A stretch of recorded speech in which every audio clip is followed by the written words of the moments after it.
জয় শ্রীকৃষ্ণ। রাধে রাধে। প্রিয় ভক্তগণ, সবাইকে আমার গীতাপাঠ অফিসিয়াল চ্যানেলের তরফ থেকে নমস্কার জানাই। আজকের পর্ব গীতায় জীবনে সাফল্যের পথ দেখিয়েছেন শ্রীকৃষ্ণ।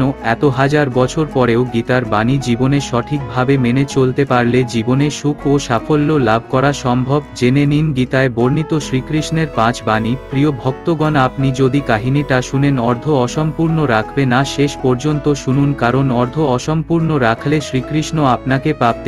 আর আপনি যদি শ্রীকৃষ্ণের ভক্ত হন তাহলে কমেন্টে জয় শ্রীকৃষ্ণ অবশ্যই লিখবেন। ভক্তগণ, চলুন বিষয়টা জেনে নিই।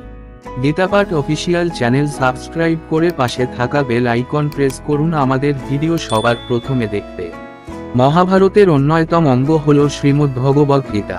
কুরুক্ষেত্রের যুদ্ধ শুরু হওয়ার ঠিক আগে অর্জুন নিজের আপনজনদের বিরুদ্ধে যুদ্ধ করবেন না বলে ঠিক করে অস্ত্র নামিয়ে রাখেন।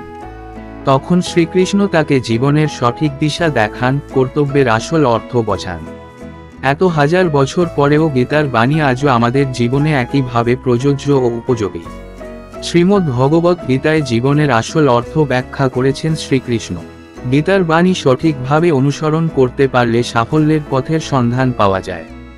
সেই কারণে আমাদের প্রত্যেকেরই গীতা পাঠ করা জরুরি, কারণ গীতার বাণী জীবনে সাফল্যের মূল ভিত্তি। আজ আমরা সেখান থেকে গীতার মূল 5টি বাণী তুলে ধরব। শ্রীকৃষ্ণের এই 5 বাণী জীবনে সাফল্যের সন্ধান দেয়। যখনই আপনি জীবনে সংকট বা সংশয়ের মুখে পড়বেন, তখনই গীতার বাণী আপনাকে আশ্রয় দিতে পারে। গীতার বাণী অবশ্যই আপনাকে জীবনে কঠিন সময় থেকে বেরিয়ে আসতে সঠিক পথের সন্ধান দেবে। গীতার বাণী আপনার জীবনের সব সমস্যা দূর করে সুখী ও সাফল্যের দিকে নিয়ে যাবে। জেনে নিন গীতার এই 5 বাণীর কথা। তারা চিহ্ন জীবনে জন্মের মতো মৃত্যুও অবধারিত। গীতায় কৃষ্ণ বলেছেন, যার জন্ম হয়েছে তার মৃত্যু হবেই। তাই মৃত্যুর কথা ভেবে আতঙ্কিত হওয়ার কিছু নেই, বা প্রিয়জনের মৃত্যুতে ভেঙে পড়াও ঠিক নয়। তারা চিহ্ন কোনো মানুষের সবাইকে সন্দেহের চোখে দেখার একটা প্রবণতা থাকে। কোনো কারণ ছাড়াই এরা সবাইকে সন্দেহ করেন। কিন্তু যারা অন্যকে সন্দেহ করেন তারা জীবনে কখনো খুশি হতে পারেন না। অন্যকে সন্দেহের চোখে দেখলে সম্পর্কের ভালোবাসা ও পারস্পরিক আস্থা নষ্ট হয়ে যায়। তাই গীতায় শ্রীকৃষ্ণ অকারণ সন্দেহ ত্যাগ করার পরামর্শ দিয়েছেন। তারা চিহ্ন ঈশ্বর আপনাকে সব সমস্যা থেকে মুক্ত করতে পারেন। সেই কারণে সব সময় নিজের সব কাজে ঈশ্বরকে স্মরণ করুন।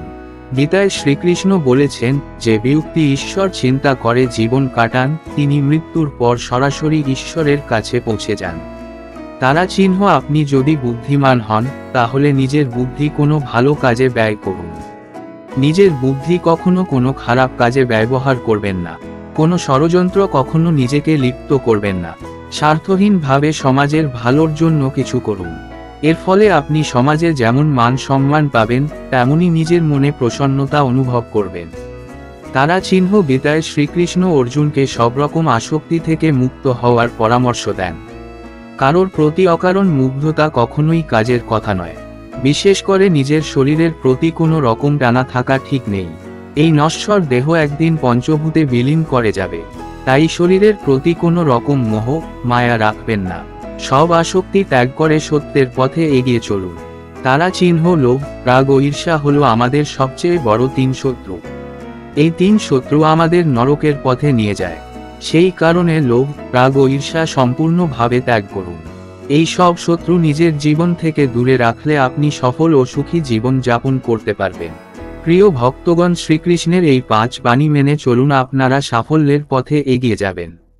শ্রীকৃষ্ণ এই কাহিনীটি ভালো লাগলে অবশ্যই লাইক দেবেন, যথাযথ শেয়ার করুন, যাতে করে নতুন নতুন অজানা অলৌকিক রহস্যজনক ভিডিও আপনাদের জন্য আমার চ্যানেলে দিতে পারি। আর এরকম অজানা ভিডিও পেতে কমেন্ট করুন, আমরা সেই নিয়ে একটি ভিডিও বানাবো। এখনো পর্যন্ত যারা আমার গীতাপাঠ অফিসিয়াল চ্যানেল সাবস্ক্রাইব করনি, অবশ্যই চ্যানেলটি সাবস্ক্রাইব করে আমাদের পরিবারের একটি অংশ হয়ে যান। আবার দেখা হবে নতুন একটি ভিডিও নিয়ে, ততক্ষণ আপনারা এই ভিডিওগুলি দেখতে পারেন। ধন্যবাদ।